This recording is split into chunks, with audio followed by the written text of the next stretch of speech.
नमस्कार, 33 जिले 33 खबर में आपका स्वागत है। मैं हूं आपके साथ पराग गुप्ता। अग्निपथ योजना को लेकर सीएम अशोक गहलोत का बयान सामने आया। उन्होंने कहा कि सेना जैसे संवेदनशील संस्थान में संविदा भर्ती अविवेकपूर्ण फैसला है। सेना अभी तक गैर राजनीतिक एवं वित्तीय बंधनों से मुक्त। एक तरफ तो ये तर्क दिया गया है, सेना में न्यू पेंशन स्कीम को भी इसलिए ही लागू नहीं किया गया जिससे सैनिक भविष्य की चिंता किए बगैर अपना योगदान दे सकें। अग्निपथ योजना युवाओं के भविष्य और देश की सुरक्षा से खिलवाड़ है। राजस्थान के हजारों युवा देश सेवा के लिए सेना में भर्ती होते हैं। अग्निपथ योजना से राजस्थान समेत भारत के लाखों युवाओं में रोष और नाराजगी है। पूरे देश में जिस तरह युवा आक्रोशित होकर विरोध कर रहे हैं, उसे देखते हुए इस योजना को केंद्र सरकार अविलंब वापस ले। मैं युवाओं से अपील करता हूं कि विरोध में हिंसा का रास्ता न अपनाएं, ये मुख्यमंत्री अशोक गहलोत की ओर से कहा गया है।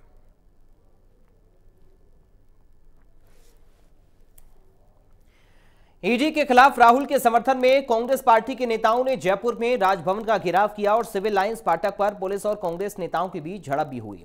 प्रदर्शन में पीसीसी चीफ गोविंद सिंह डोटासरा समेत कई नेता शामिल हुए। इस दौरान डोटासरा ने केंद्र सरकार पर जमकर हमला बोला।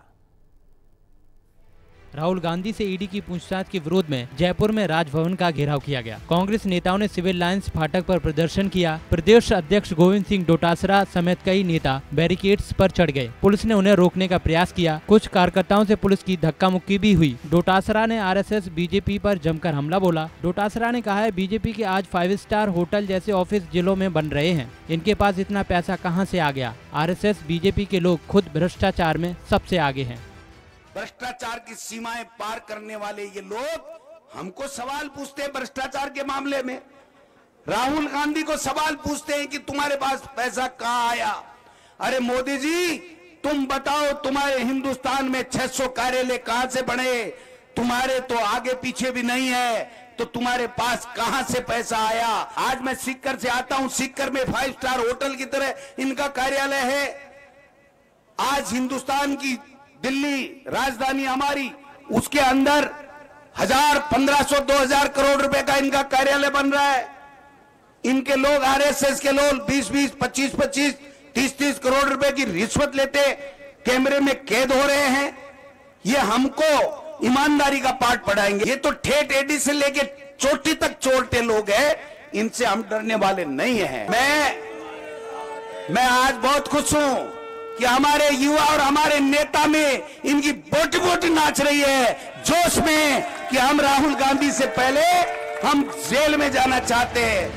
राजभवन घेराव में मंत्री प्रताप सिंह खाचरियावास ने भी बीजेपी को अपने निशाने पर लिया। उन्होंने कहा कि देश में हर जगह दंगे और हिंसा हो रही है। कांग्रेस नेताओं को जानबूझकर परेशान किया जा रहा है। तय कर लेना, इस देश में कहीं भी टकराव और विद्रोह होता है तो उसके लिए बीजेपी की सरकार जिम्मेदार है। इतने हालात खराब है। मैं दिल्ली जाकर आया हूं, मुख्यमंत्री अशोक गहलोत जी को आप रोकने की कोशिश करते हैं, उनको गिरफ्तार कर लेते हैं। राजस्थान के मुख्यमंत्री को आप दिल्ली में गिरफ्तार करोगे, भूपेश बघेल मुख्यमंत्री को गिरफ्तार कर लोगे आप। हम लोकतंत्र का सम्मान करते हैं। आप प्रांतों में और केंद्र सरकार में टकराव पैदा करना चाहते हैं। दिल्ली राजधानी हमारी सबकी है, लाठियां मार रहे हो राजस्थान की गाड़ी का नंबर देखते ही। और यदि हम भी आह्वान कर देंगे कांग्रेस के लोग कि अब बीजेपी का कोई भी नेता देश के किसी भी प्रांत में जाए तो उसका घेराव करो, तो टकराव हो जाएगा।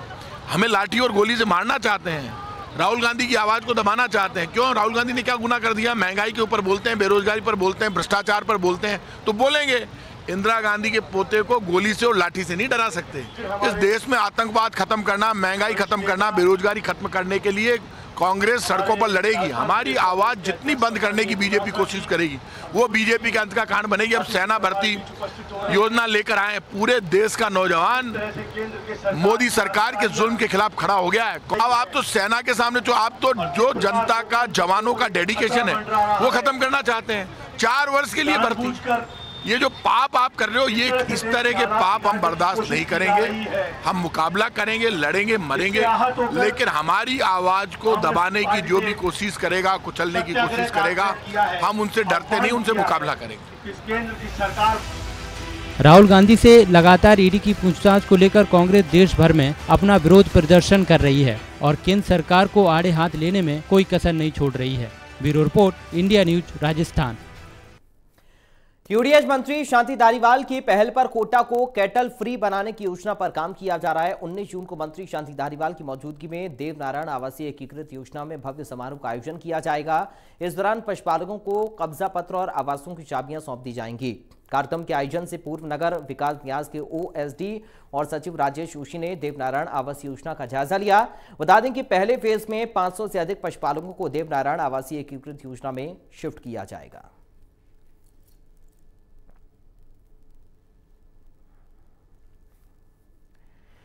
अलवर सांसद बाबा बालकनाथ बहरोड क्षेत्र के दौरे पर रहे। इस दौरान उन्होंने कांग्रेस पर जमकर हल्ला बोला। उन्होंने कहा कि सरकार मौजूदा पर आरोप लगाते हुए उन्होंने कहा कि राजस्थान को खुला छोड़कर पूरी राजस्थान सरकार दिल्ली में जाकर बैठी है। उन्होंने कहा कि प्रदेश में बेरोजगारी चरम पर है और युवा बेरोजगार पिछले 3 महीने से धरने पर बैठे हुए हैं। सांसद बालकनाथ ने कहा कि प्रदेश की हालत बदतर हो चुकी है, लेकिन सरकार को आम लोगों की बिल्कुल भी फिक्र नहीं है।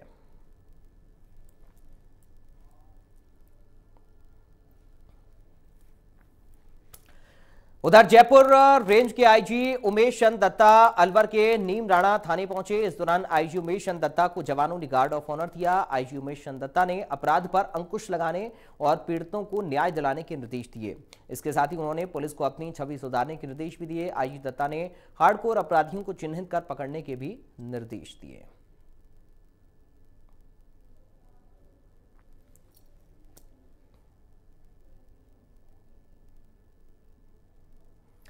उधर झुंझुनू जिले में बड़ौदा राजस्थान क्षेत्रीय ग्रामीण बैंक की 96वीं शाखा का बैंक अध्यक्ष आरसी गग्गड़ ने उद्घाटन किया। उद्घाटन समारोह में मुख्य अतिथि के रूप में बोलते हुए आरसी गग्गड़ ने कहा कि ग्रामीण समाज के सभी वर्गों के उत्थान के लिए बड़ौदा राजस्थान क्षेत्रीय ग्रामीण बैंक कृत संकल्प है। उन्होंने कहा कि ये बैंक आधुनिक तकनीक से संपन्न बैंक है, जिसमें आम जन को सभी प्रकार की बैंकिंग सुविधाएं तत्परता से प्रदान की जा रही हैं। उन्होंने कहा कि बैंक ग्राहकों से समय समय पर फीडबैक लेकर अपनी योजनाओं, सेवाओं और कार्यप्रणाली में सुधार करता है। उन्होंने कहा कि बैंक द्वारा स्वयं सहायता समूह और इंदिरा महिला शक्ति उद्यम प्रोत्साहन योजना के माध्यम से महिला सशक्तिकरण में उल्लेखनीय योगदान किया जा रहा है। कार्यक्रम की अध्यक्षता करते हुए जिला कलेक्टर लक्ष्मण सिंह कुड़ी ने ग्रामीण बैंक के प्रबंधन की प्रशंसा करते हुए कहा कि इस बैंक का नाम भी बड़ा है एवं इनके द्वारा किया जा रहा काम भी बड़ा है। उन्होंने कहा कि झुंझुनू जिले में सरकार द्वारा प्रायोजित योजनाओं में बैंक का उत्कृष्ट योगदान है, जिसके लिए जिला प्रशासन द्वारा स्वतंत्रता दिवस और गणतंत्र दिवस पर बैंक के क्षेत्रीय प्रबंधक को सम्मानित किया गया है।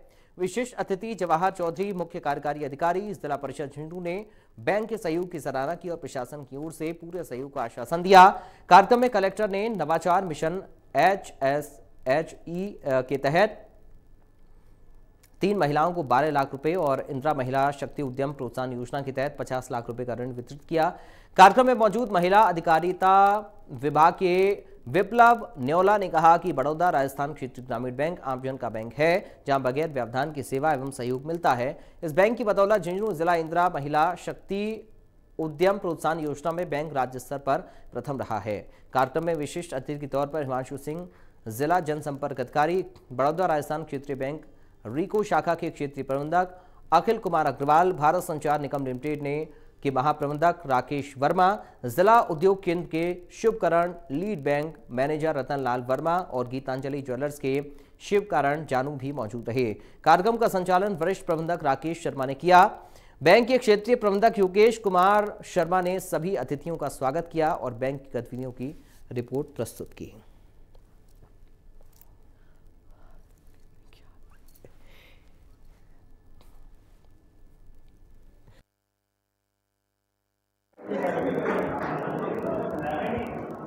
आज झुंझुनू जिला मुख्यालय पे बड़ौदा राजस्थान क्षेत्रीय ग्रामीण बैंक की नई शाखा का शुभारंभ रीको झुंझुनू क्षेत्र में किया गया है, जिसका शुभारंभ के अवसर पे माननीय जिला कलेक्टर श्रीमान लक्ष्मण जी कुड़ी मौजूद थे, जिला परिषद के CEO चौधरी साहब मौजूद थे।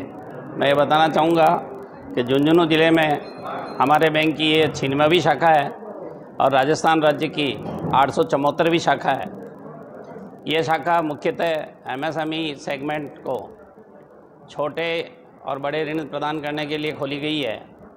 विलेज कॉटेज इंडस्ट्रीज को ऋण प्रदान करने के लिए खोली गई है, उनके लिए समर्पित शाखा है। तथापि बैंक में उपलब्ध समस्त जमा योजनाएं और ऋण योजनाओं की इस शाखा में उपलब्ध रहेगी, जहां आमजन अपनी सुविधा से अपने को आवश्यक योजना का लाभ ले सकेंगे। आज हमारे झुंझुनू क्षेत्रीय कार्यालय के अधीन एक नई शाखा रीको झुंझुनू में जिला मुख्यालय पर शुरू हुई है। यह शाखा मुख्यतः रीको क्षेत्र में जो अनबैंक्ड एरिया है उनके निवासियों को बैंकिंग सुविधाएं उपलब्ध कराने के लिए खोली गई है। हमारे यहाँ सभी प्रकार की बैंकिंग सुविधाएं आधुनिक तकनीक के साथ उपलब्ध हैं। इस शाखा में लॉकर भी लगाए जाएंगे, जिससे कि लोग अपने कीमती सामान को बैंक में जमा कर सकें। जयपुर एसीबी की टीम ने डूंगरपुर में कार्रवाई करते हुए 2 थानों के सीआई और 2 कांस्टेबल को 3,30,000 की रिश्वत लेते हुए ट्रैप किया। टीम ने पुलिस थाने में अलमारी से 5 लाख रुपए भी जब्त किए हैं। एसीबी के एडिशनल एसपी बजरंग सिंह ने बताया कि कोतवाल थानेदार दिलीप दान और धम्बोला थानेदार भैयालाल अंजना को अरेस्ट किया गया है। इनके साथ ही कांस्टेबल जगदीश बिश्नोई, रीडर भोपाल सिंह को भी अरेस्ट किया गया है। एसीबी टीम सभी से पूछताछ कर रही है।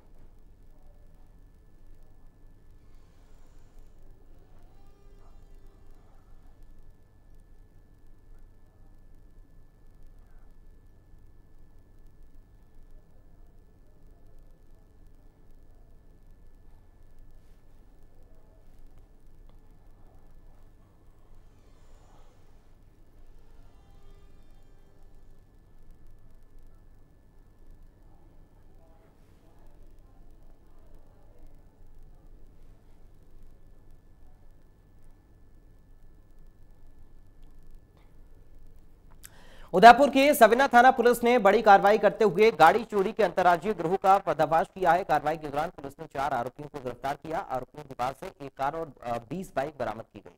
बता दें कि गिरोह के सदस्यों ने उदयपुर, भीलवाड़ा और राजसमंद में चोरी की वारदात को अंजाम दिया। फिलहाल पुलिस की टीम आरोपियों से पूछताछ कर रही है।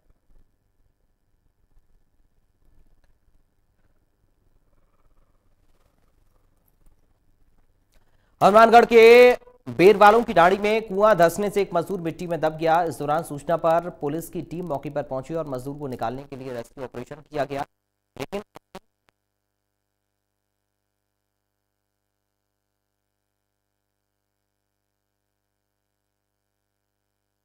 सीकर के नीमका थाना में HDFC बैंक के सेल्स मैनेजर पर लाखों रुपए ले जाने का मामला सामने आया। इसके विरोध में सैकड़ों लोगों ने बैंक के बाहर विरोध जताया। कर्मचारियों को बैंक नहीं खोलने दिया। सूचना पर कोतवाली थाना अधिकारी जाब्ते के साथ पहुंच गए, लोगों को समझाया, मामले को शांत कराया और इस दौरान मामले में HDFC बैंक के सेल्स मैनेजर पर पीड़ितों की तरफ से मामला दर्ज करवाया गया है। बता दें कि सेल्स मैनेजर पर लोगों ने पैसे के गबन का आरोप लगाया। फिलहाल मामले को संज्ञान में लेकर जांच चल रही है।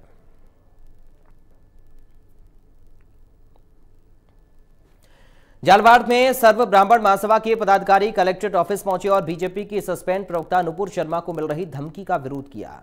इस दौरान महासभा के पदाधिकारियों ने डीएम को राष्ट्रपति के नाम ज्ञापन भी सौंपा। महासभा के पदाधिकारियों का यह कहना है कि मामले को लेकर पुलिस जांच कर रही है। ऐसे में जब तक अपराध साबित नहीं होता किसी को भी दोषी नहीं कहा जा सकता है। महासभा के पदाधिकारियों ने इस मामले की जांच और दोषियों के ऊपर कार्रवाई की मांग की है। इसके साथ ही नुपुर शर्मा और उनके परिवार की सुरक्षा बढ़ाए जाने की भी मांग की है।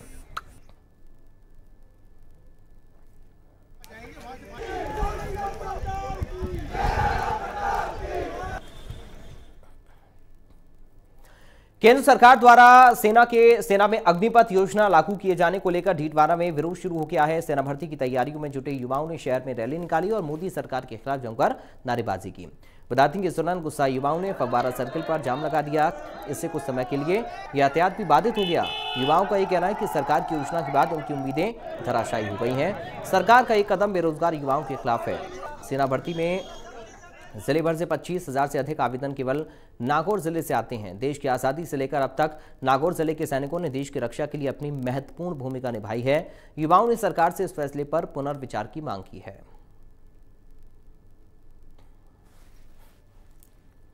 बात डीडवाना की, जहां पर बिजली कटौती के खिलाफ प्रदर्शन किया गया। अखिल भारतीय किसान सभा ने प्रदर्शन किया, संयुक्त किसान मोर्चा ने भी प्रदर्शन किया। बिजली विभाग के दफ्तर पर नारेबाजी की।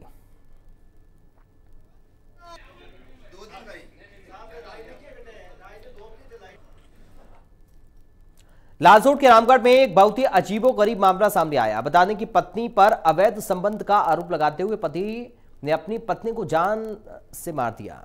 इसके साथ ही पुलिस को सूचना दिए बगैर ही अपनी पत्नी को दफना दिया। मामले को लेकर पुलिस के अधिकारियों का यह कहना है कि जानकारी मिलते ही मामले की जांच की जा रही। इसके साथ ही एफएसएल की टीम साक्ष्य जुटाने में जुटी है। इसके साथ ही पुलिस अधिकारियों का ये कहना है कि मामले को लेकर आरोपी से पूछताछ जारी है।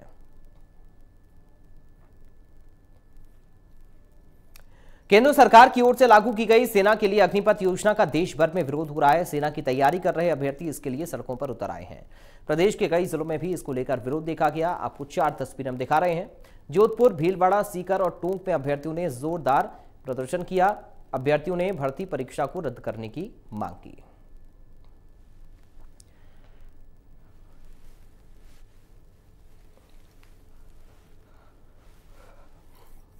जयपुर के गणगौरी अस्पताल में ऑक्सीजन सिलेंडर बदलते समय पास में लगे बिजली बोर्ड से शॉर्ट सर्किट हो गया। इससे आग लग गई।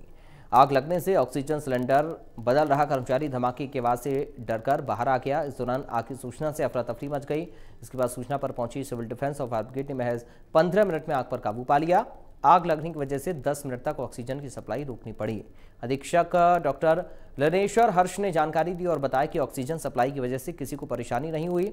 अधीक्षक के मुताबिक 5 बच्चे ऑक्सीजन सप्लाई पर थे। उन्हें तुरंत ही दूसरे सिलेंडर से ऑक्सीजन दे दी गई। ऐसे में मौके पर पहुंचे अधीक्षक की सूझबूझ से हादसा टल गया।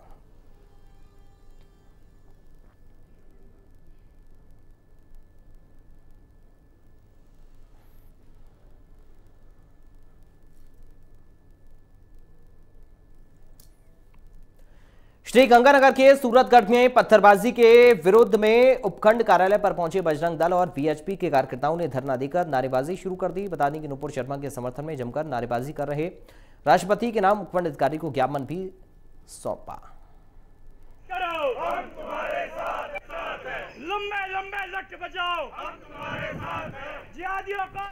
उधर अजमेर में डीजीपी एमएल लाठर ने प्रवास के दौरान एक वृद्ध दंपति को न्याय दिलाया। साथ ही उन्होंने बहू से हुए घरेलू विवाद के प्रकरण में उनसे 20,000 रुपए की रिश्वत लेने वाली एसआई को सस्पेंड कर दिया। रिश्वत राशि लौटाने के निर्देश दिए। बता दें कि पंचशील नगर निवासी सरदार ओंकार सिंह और नागी और उनकी पत्नी ज्ञान कौर का आरोप है कि उनकी बहू उन्हें बहुत परेशान और प्रताड़ित करने लगी थी। इस संबंध में उन्होंने थाने में कई बार शिकायत दी, लेकिन पुलिस ने उनकी रिपोर्ट पर कोई प्रभावी कार्रवाई नहीं की। पीड़िता ने बताया कि 30 मार्च 2022 को बहू ने कुछ अनजान लोगों को घर में बुलाकर डराने और धमकाने का प्रयास किया था। इस पर थाने में मुकदमा दर्ज कराया गया था। मामले में थाने के एसआई कानाराम ने प्रकरण की जांच शुरू की, लेकिन पक्ष सुने बिना ही पीड़िता को फटकार लगाना शुरू कर दिया। वृद्ध दंपति का आरोप है कि एसआई रामकिशन ने प्रकरण की जांच के नाम पर और चालान पेश करने के लिए उनसे 20,000 रुपए की मांग की। इस पर उन्होंने एसआई को पैसे दे दिए, लेकिन एसआई रामकिशन ने भी उन्हें राहत नहीं दिलाई। इसी संबंध में पीड़िता ने पुलिस अधीक्षक से शिकायत की थी।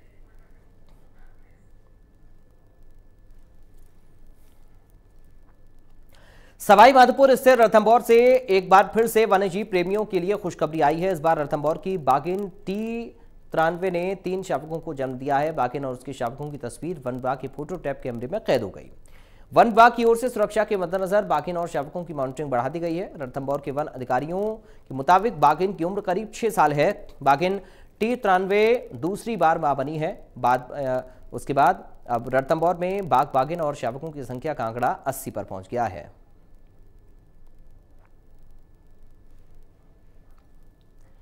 खबर जोधपुर से है। यहां पर ज्वेलरी, हैंडीक्राफ्ट, रियल एस्टेट और अन्य कारोबार से जुड़े बड़े लोगों के ठिकानों पर आयकर ने छापा मारा। दरअसल आयकर विभाग का दल कंप्यूटर रिकॉर्ड की छानबीन कर आय से अधिक संपत्ति का पता लगाने का प्रयास कर रहा है।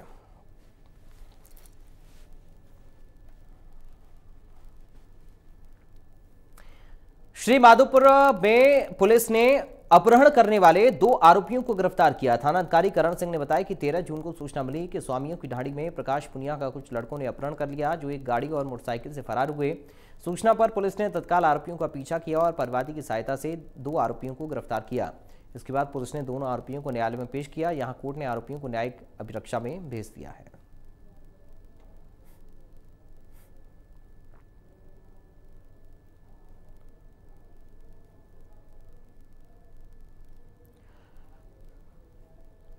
अजमेर में इंडिया न्यूज की खबर का असर देखने को मिला। यहां पर पुलिस ने डीजे की धुन पर डीजे पिकअप से खतरनाक स्टंट करने के मामले में 2 आरोपियों को गिरफ्तार किया। साथ ही 5 लोगों को हिरासत में लेते हुए 60 डीजे पिकअप को जब्त किया। बता दें कि आरोपी अपने दोस्तों की शादी में डीजे पिकअप लेकर पहुंचे थे। बीच रास्ते में जोखिम भरे स्टंट कर रहे थे। स्टंट का वीडियो सोशल मीडिया पर सामने आने के बाद दूल्हे के पिता ने केस दर्ज कराया था। मामले पर पुलिस ने एक्शन लेते हुए आरोपियों को गिरफ्तार किया। फिलहाल आरोपियों से पूछताछ जारी है। उधर देसरी के नालघाट सेक्शन में यात्रियों से भरी बस पलट गई। इसमें 55 यात्रियों में से 15 यात्री घायल हो गए। सूचना पर पहुंची पुलिस ने घायलों को अस्पताल में इलाज के लिए भेजा।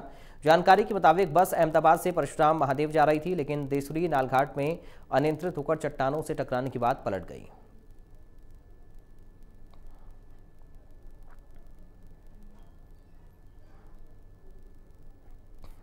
बात जोधपुर की, जहां पर उसिया में महिला समेत 3 बच्चों की मौत हो गई। मातोड़ा थाना क्षेत्र के निम्बू का तालाब गांव की घटना।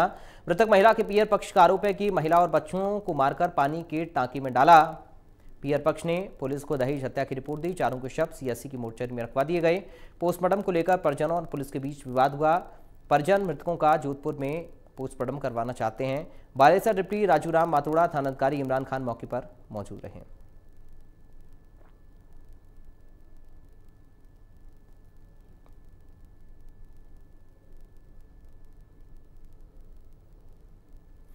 बौली के झंडू ग्राम पंचायत इलाके में एक मजदूर की सड़क हादसे में मौत हो गई। एसएचओ किशन मीणा ने बताया कि मृतक की शिनाख्त उत्तर प्रदेश के सजोली देवरिया निवासी अंगद कुमार गौड़ के रूप में हुई है। मृतक निर्माणाधीन एक्सप्रेसवे पर पानी का छिड़काव का कार्य करता था। इस दौरान एक डंपर की चपेट में आने से उसकी मौत हो गई। प्रथम दृष्टया लापरवाही से वाहन चलाने के चलते युवक की मौत का मामला बताया जा रहा है। फिलहाल पुलिस जांच पड़ताल कर रही है।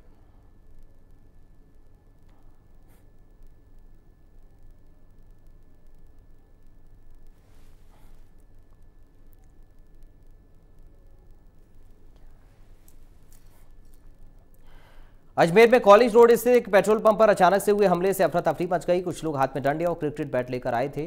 पेट्रोल पंप मालिकों और कर्मचारियों पर हमला कर दिया। झगड़े का आलम यह था कि कुछ महिलाएं आपस में झगड़ा करने लगी, पास में बनी नाली में गिर गईं, लेकिन महिलाओं ने नाली में ही झगड़ा जारी रखा। काफ़ी देर तक चले इस हंगामे को देखने के लिए काफ़ी भीड़ इकट्ठा हो गई। इस दौरान कुछ लोगों ने बीच बचाव की भी कोशिश की, मगर आक्रोशित महिलाएं किसी के वश में नहीं आईं। जानकारी के मुताबिक संपत्ति विवाद को लेकर ये पारिवारिक विवाद था। इस घटना का वीडियो वायरल हो गया।